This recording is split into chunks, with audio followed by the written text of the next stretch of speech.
একটা টাইম আসে নিজের কষ্ট বলার মতন লোক থাকে না, আশেপাশে কেউ থাকে না। আর যদিও থেকে থাকে, কেউ বোঝার চেষ্টা করে না আমার কষ্টটা কোথায়, কষ্টটা কিসের, কেউ বুঝতেও চায় না।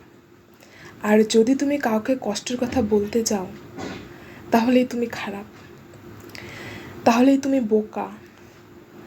কাউকে বলা ঠিক না।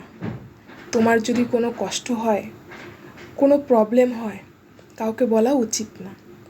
আশেপাশে যারা আছে, তোমার আত্মীয় স্বজন, কাছের লোক যদি কেউ থেকে থাকে, তাদেরকে সব সময় দেখাতে হবে তুমি খুব ভালো আছো, খুব খুশি আছো, সব সময় তুমি ভালো থাকো।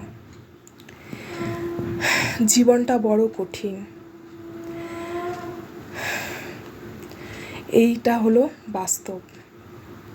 নিজে সবসময় নিজের কষ্ট, দুঃখ, রাগ, অভিমান যা আছে মুখ বন্ধ করে চিরকাল ঘরের এক কোণে থাকো, তাহলে খুব ভালো।